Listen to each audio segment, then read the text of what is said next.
Hello, and thank you guys for joining another episode of Driving Connections. I'm really excited about the episode we have in store for you guys today, mainly because women in automotive is something that is very, very dear to my heart. And today I have the founding board members and the founder with me today. And we're going to talk about women in automotive, not just the conference, but the need for us to talk about women in automotive.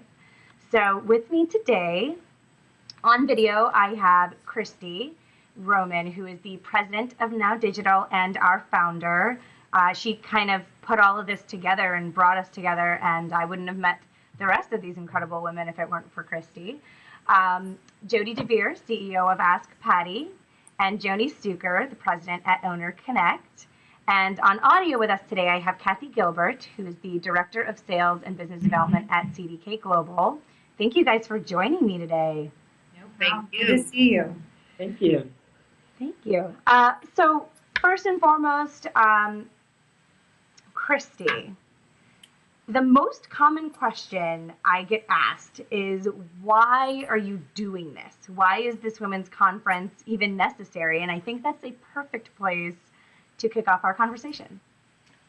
Well, we're doing that because there's nothing like it in the industry, really. There's no place for people, not just who work in dealerships, but who work with dealerships to go and learn from each other and be inspired and talk to each other. But it's also a venue to try to create awareness about what a great career opportunity there is in the automotive business, and to try to help dealers figure out better ways of hiring and keeping women at the same time that we're trying to help them market and direct their ads to women. It's a kind of a 360 view of how we can work together and be more involved as women. I think being a woman in automotive, a lot of people, we would talk about this all the time. Wouldn't it be great if? And it was kind of more of a dream, you know, we all talk about it, but you made it come together and felt this sense of urgency to put something like this together. Why do you feel like now is the time that we really need to do this? Is there anything specific that stands out to your mind of the sense of urgency right now? Well, I think just from talking to car dealers, they don't have any employees. There's a real shortage. You know, who's the next generation of employees that dealers are going to be able to hire?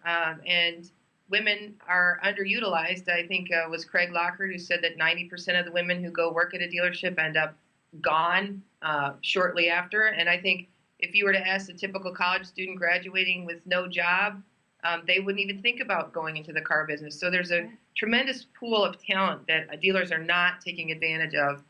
And part of it is a lack of understanding of how they can actually cater to women as employees. And part of it is just, I think, we don't do a very good job as an industry of explaining what the benefits for a female, what's great about this industry for women and how they can develop themselves. It's frustrating to hear stats like that. I know, Jody, you brought that up in a meeting, that just the amount of facts that you have in your head about, well, disappointing facts about this industry, it baffles my mind to hear it. I almost feel like I know it, I know those things, but I kind of ignore it because it's sad. And at last year's conference, when I walked in to our very first event, which was a cocktail party, it was amazing. It was like nothing I've ever experienced before. It was just the feeling was overwhelming, not just because we were a part of putting it together, but just being there and experiencing it. Jody, I would love for you to talk about last year's conference. What were some memorable moments for you? The energy level at the conference for the entire time. Usually when you go to a conference, it kicks off pretty high energy, and then it waxes and wanes throughout. We've all attended many, many conferences over the years like that, but this conference was very special. There was so much energy in not only the speakers and the presenters and even the fun entertainment, like Jade Simmons, who was just slayed the house, but in the audience. And really, even at the end, people did not want to leave because they didn't want to leave that feeling. And everyone that I have spoken with after the conference remarked about how it made them feel. And isn't that true in the car business? People, people react emotionally and that helps them make decisions. But I think it was partly because it was a first of having all these women together in various roles in the automotive industry. It was a great mix of leaders and women who are new to the industry, suppliers, vendors, and Definitely. and we had men there too. We want to yeah. emphasize this conference is for men and women. We had some remarkable speakers as well. People were very moved by what Tammy Darvish Oh my Penn gosh. said. She, how she kicked off the conference. I think Lisa Copeland also had she is doing all the things that we're really trying to do in the automotive industry at the number one Fiat dealership in the nation, Fiat of Austin. She was wonderful. I could go down a list. There was not really any bad speakers, but some of them really, I think, put everyone on the edge of their seat. And it hit home for a lot of people. I just laugh anytime anyone brings up Lisa Copeland speaking, because there were so many women that were like, yes, it was like it was almost this angry excitement of like, yes, let's pull up a chair to the table, and yeah, let's shatter that glass ceiling. It was so motivational in a non just spiritual way. It was like, here are some actionable things I can do. And that I was so impressed by the quality of speakers. So yes, so if you want to follow along with what happened at last year's events, just highlights and tweetable moments and just incredible thought nuggets, look up #WomenInAuto15. But then let's fast forward, because in June 26th to the 28th, we are having the second event that we are hoping to double and then some the attendees and excitement and everything. So June in Orlando. If you want more information, you can go to womeninautomotive.com. Or you can also follow along with the hashtag on Twitter of WomenInAuto16 for all the latest details and tidbits. And as we announce people coming on. So feedback was a big thing for us as a board as we were talking. What did we take from the first event to change or introduce or include in the second event? I think there's some interesting things we could talk about, Jody. So one of the things, first of all, it was really action packed. I mean, you could hardly take a breath. And so I think what we learned is to space things out. And one of the only complaint really was we didn't have enough time to network amongst each other, which really tells you that was a need. They wanted to have time at lunch and more breaks so that they could interact with each other and form some bonds and maybe informal mentoring, which we'll get to with Kathy, what came of that. And so this year we are doing 4 tracks, 4 times the greatness, really focusing around dealership strategies, personal development, leadership, and the women's market in general. Trends on selling to women, marketing to women, employment is going to be a big thing, mentoring, and we're going to have fewer speakers, but give them a little more time. And it's going to be about more this year, I think, about how to make the changes. Yes. Very actionable. I loved some of the feedback we got. I think you always do these polls where you ask people questions, but even our attendees' feedback was more than I expected. Just everyone was so engaged, and I tweet about this a lot. Women in Automotive for me is more than just a conference, more than just a talking point for the industry and other companies to jump on. It's a movement. I think that the sad stats aren't going to be there much longer if we keep having these conversations and getting dealers and vendors and everybody to really pay attention to the value of women in their workplace and really want to hit the point that we aren't just for women. We had some incredible insights from our counterparts that showed up and were willing to come to a first-time conference like that. So I definitely want to drive that point home. If you didn't know or you questioned it at all, please make sure that if you're a male or you have male counterparts that would benefit from coming to an event like this, there's plenty of materials. Just to highlight one more time, our 4 tracks, Jody? Dealership strategies, personal development, leadership, and women trends in the women's market, sales, marketing, employment. And basically, overall, I think if I was going to give a high-level sentence of what the conference is going to give you is to help you develop a culture that will really maintain employment of women you already have, gain more employment, and deliver the ultimate experience for women. Heck, if women don't want to work there, why would they want to buy there? Right. I always say that. Yeah, I agree, 100%. Which is a perfect segue. Jody, we took this information, these moments that really got people talking, and we made an NADA presentation about it on recruiting and retaining women for the workforce. So would you like to talk about that for a little bit? I would love to, but I have to add something. A feeling that I felt was overwhelming was relief. It was interesting at our conference. I think women felt very relieved, like I'm being heard. Yeah. Someone's actually going to move on something, because I've been doing this 100 years. I think I thought it was I'm pretty good for 100 now. I can remember, and it's amazing how I'm always blonde. My hair never changes. I can remember, this was probably 20 years ago or more, thinking, you know what, I'm telling you, 10 years from today, women are going to run every car dealership. We're going to take over. And there used to be a program out there called ASTN. And I did a show, and this was like in the late 80s, and I talked all about, the reasons why. Because today we're so disconnected. It's awful. I mean, it's just awful. Here we are. We women, we influence the majority of all buying decisions, right? And I know Jody gave me this stat, which is crazy.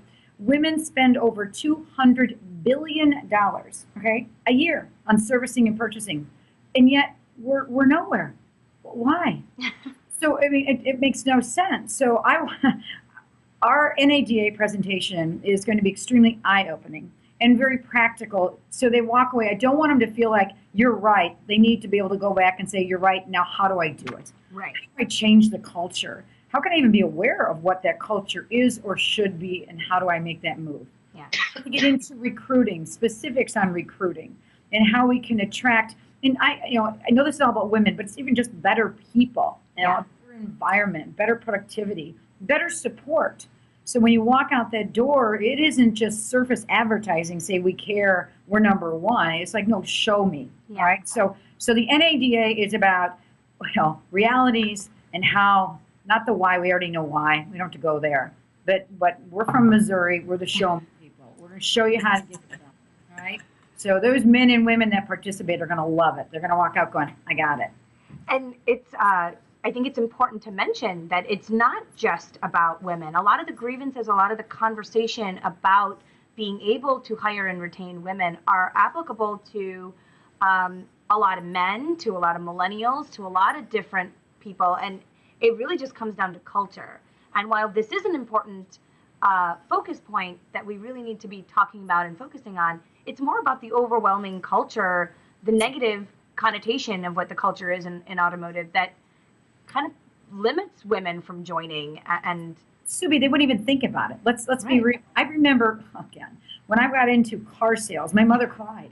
She's like, you have a degree. What are you doing? Why car sales? Oh, and come on, it's 2016. We've got to change all that. Right.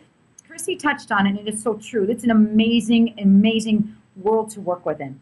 If they are truly set in the right manner. And boy, I do so much communicating with consumers. When they run into professional women that are at a dealership and support, they love it. I mean, all the defenses are down. It's just phenomenal. And we have to get the message out that we're powerful. It's time for us to use our power, right? Yes. Yes. I'm getting just as motivated as when I Right was at the on. conference. Let's do it right now. Doing it right now. God help I the love men that message. I love that we're doing that at NADA because that's where, I feel like not just progressive or digital. Like we have all these little mini conferences for a lot of things, but this is where all dealers go.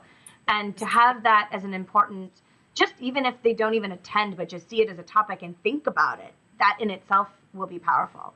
But I know it's going to be packed because this is something we need to talk about. And we're giving away a free car. Did I say that? You may want to get that approved first. That's not in the budget, Jody. Whatever Christy we can just squash that real fast. One thing I'd like to add is I happen to know several dealers, not several of the 17,000, but in my world, that are actually doing a lot of the right things. And so to anyone watching the show as a dealer, please reach out to us. We want to hear your story of how you're doing it right with women in your hiring and retaining, and also your culture, because these are the type of speakers that we would like to see at the conference, and also come participate in network with other, because I think it's really, that's what we're trying to do, as Subi says, build a movement. And so, I don't want to be too negative, because I know a lot of good dealers who are doing the right things. So, and we encourage you to attend to help us with the dealers that are willing and open to learning new things. And there are a lot of people that work within organizations that have all the right intentions but don't know how to get there. Or I firmly believe that just one person attending and taking these nuggets back can change the entire culture. I can say that confidently because I feel like I was at my very first dealership. Women were not allowed to sell. So I would try to prove all these guys wrong, and I would walk it into finance and still get the $10, bonus for selling that car, and not get the perks of the guy that has salesman on his title that would just take all the credit for it. And it's sad because for me that was such a long time ago, but that's still happening today. And yet I also hear stories like Jody, you mentioned. There's a lot of women that are in these incredible environments, and as they share their story, they can inspire others or maybe just share ideas. Networking was one of the most, I think, impactful outcomes of the conference. Yeah, now we have the Facebook group. We have the Facebook page. There's a lot of activity there and on our Twitter feed, and we have a LinkedIn group. And the women that are participating in that are high-level participants. They want to connect, and so I think it's really awesome. It is awesome. One of the most awesome things that we got out from the conference was developing this mentorship program. Jody, something that you said to me as we were just meeting, getting all this stuff together, was that you never stop needing a mentor, right? Like no matter what level you get to, you can be a CEO, but you still need people that have done it before you to be able to give you that advice. So, Kathy, if you could talk about our mentorship program that was pretty much born at the conference itself, where we've come, what people need to do or know to get involved, I would love for you to talk about that. So, well, thanks, Subi. The mentoring program, actually, to your point, came into existence following the Women in Automotive, our inaugural conference last year. And it came about as a direct response to the request that we received from the participants. When we developed the program, it was designed for participants that were looking for a formal or an informal mentoring relationship that would allow them to obtain some specific strategies, some tools, but mostly to get support from other experienced leaders, senior leaders in the industry. And at the conference, for me, it was awesome. As I, walked through the halls, I was pulled aside a couple times by young ladies that were at the conference that were just asking questions about, how did I find success in this industry, and what were some of the tips that I could share. And so, when we look at the numbers, and Joni mentioned it a little while ago, women are working in all facets of the automotive industry. Absolutely. We hold a significant influence over the household buying decisions that are made. She mentioned that, women spend over $200 billion annually on vehicle purchases and services. But what we see is that nearly 21% of all the employees at the automotive dealership are are female, and only 7% of them are in executive positions. So when we looked at the mentoring program as a board, one of the things that was really important to us was to look at ways to accelerate the role of women in automotive, and the mentoring program was a natural offshoot of that. How do you help to increase the retention of women that are in this industry, to keep them in the positions that they're in as well as growing? And how do you support the performance as well as career advancement options for women? By building a community of leaders, supporting the acceleration of women, women empowering women, I think that allows us all to win. I agree. Absolutely. I feel like when you say something like a mentorship program, sometimes there's this negative connotation or this fear of the commitment and what would pertain, like fees and all that kind of stuff. Could you maybe alleviate some of that for people potentially considering it, but maybe a little bit afraid to get involved in that it's not a huge time commitment. There's no cost associated. So maybe we could talk about that a little bit. So we all at some stage in our life or in our career, we need a mentor. And what's been interesting is, as you look in today's competitive landscape, building a mentoring relationship gives everybody, both the mentor, the mentee, and those that are managing the program or the organization, an added edge over our competition. The program that we've set up, we started it out and we rolled it out. We're rolling it out in a two-phased approach. The first phase is a series of virtual collaboration calls once a month for an hour, where the mentors and the mentees are together on the call, and we talk about a key topic. The January call was focused on how do you define success. And we had our mentors, as well as some of our mentees, share their experiences on what success means to them, how they've been able to achieve success, some of the roadblocks or the challenges that they had to address, and how they were successfully able to overcome those. And it was just a great conversation of sharing. The virtual calls will go on through our June conference. And at our June conference, we will formally pair up our mentor-mentee. And the value there is you'll have a more formal relationship, someone that you can work with. And we're looking at maybe a hour to 2 hour commitment once a month. And again, that relationship will change once the mentor-mentee work out the specifics of what works best for them. But it isn't a big commitment. I mean, if you think about it, the value that a mentor can add to some of the participants, the young ladies in our program, the ability to shorten their learning curve or to open their mind up to some new ideas, new possibilities as it relates to opportunities in this industry, as well as to help brand and promote themselves. I mean, there's a lot of value that someone can offer for a very minimum amount of time. Absolutely. And I think you gain so much from hearing other people's experience in automotive or outside of it.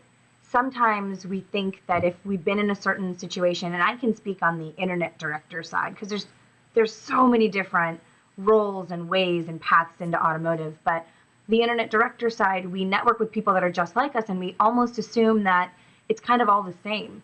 But when you actually start digging into it and talking about other people's experience, you realize there's, even in just that one role, there's about 30 different layers that you didn't even know. Oh, and until I met a lot of you, I didn't even know all of these dark corners of the automotive industry. I didn't even know they existed. Some of these professional groups, Jody, that you are a board member and a member of, I didn't even know those existed. And those are all ways that we can improve ourselves. So not just women in automotive, but what other ways can people get involved? We talked about our LinkedIn and things like that. Are there any other ways that people can get involved to join the movement? Anyone can answer.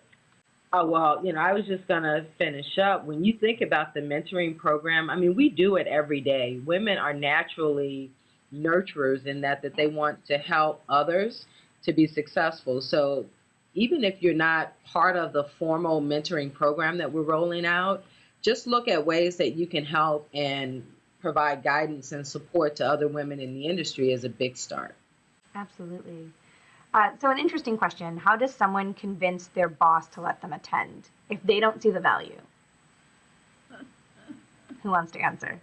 That's an interesting question. I could say an answer. I don't. I can't say it. That'd be dead. Oh, I mean, Well, I think what you have to talk about is the return on investment. What is the return on investment? And so I want to go back to that 90% turnover rate and correct what was said. It's a 90% turnover rate of women working in sales Retail roles. sales. So here, for that reason alone, the cost to recruit, hire, trained personnel that turns over at a rate of 90% is a big red flag. And that costs the dealership money, time, and a lot of other things. And so one of the reasons you would want to let your women in sales and their managers go is to come up with solutions to slow that turnover rate down. That will cause the dealership to be more successful in retaining and also helping them develop into successes. To find out what are the problems associated with the loss of so many women salespeople, Absolutely. based on that stat. And also come hear success stories of women who are working in F&I who became dealer principals. Come look at the career path that women are looking for so that you can mirror that. Come and learn how to develop a mentoring program within your own location to help nurture women and men too. I think that there is a great lack of that in general in the dealership environment, and turnover rate is always a challenge in the sales. And we believe that we're bringing information and a plan to help you improve that. Yeah. Here's what I think. Those are actionable. Sorry. Actionable items, yes. Go ahead, Julie. Absolutely. No, I was just going to say that the easiest way for someone to sit down with your dealer and say, every dealer principal that I've ever met, regardless of gender, has always said the same thing. They would love to have an entire sales force of women. Yeah. I always say the same thing. Man, if I had a whole sales team of women, that would be like the ultimate, the Dalai Lama, because we have great work ethic and all this. Dalai And Lama. how are we going to get there? I mean, it's like, so why do we always say it? What's our plan of action? Yes. Yeah. And getting to this conference is the best plausible step to achieve that and to move forward. So that's what they have to be. A one-liner that I would use with my bosses was, if I'm not growing and all I'm doing is putting out fires for you, then your department's not growing. We're not going to get better. We're just going to stay exactly. And if you're fine just staying right here, then don't send me. Yep. Or you can send me and I can come back with ways to make us better. So we're going to start wrapping up because I have a feeling that we could talk about this forever. Christy. Yeah. What is the most important message you want people to hear about the Women in Automotive initiative? Well, I think it's just such a cool thing. I mean, when we talked about it, it was all hypothetical, but then when it actually happened, it was like, it just was really cool to be in an environment where we could share ideas with each other and learn from each other and hear different perspectives on different, how people grew up in the business and the hardships that they've overcome. I think just having that environment, period, is so valuable, not to mention the changes we're trying to help the dealership culture bring. Then another thing I would add to what Joni was saying is, and Jody too, is, we're not just trying to develop the salespeople. How about if they're in the office and dealers don't know how to get that person from the office into sales? How do we develop our people? And young people too. How do we help dealers get that pool of talent into the business? And so I mean that all of that I think kind of explains how I feel about it. Yeah. Well, really quickly, I want to go around the virtual room, and if people want to continue any of this conversation with you one-on-one, how do people get a hold of you? Who do you want to go first? Jody? They can reach me at jdevere@askpatty.com. They can reach me on Twitter at AskPatty. We have a Facebook, LinkedIn, Pinterest. Please do reach out. We're very excited about the upcoming conference. Get involved. Absolutely. Christy? You can reach me, C. Roman at womeninautomotive.com. That's probably the best way. All right. Jenny? Text me. All right. They would need your number for that. Well, it's 847-612-2128. Text me. And just remember, we know what walks. So let's learn how to actually make a difference. Walk the walk, not talk the talk. Definitely. Kathy?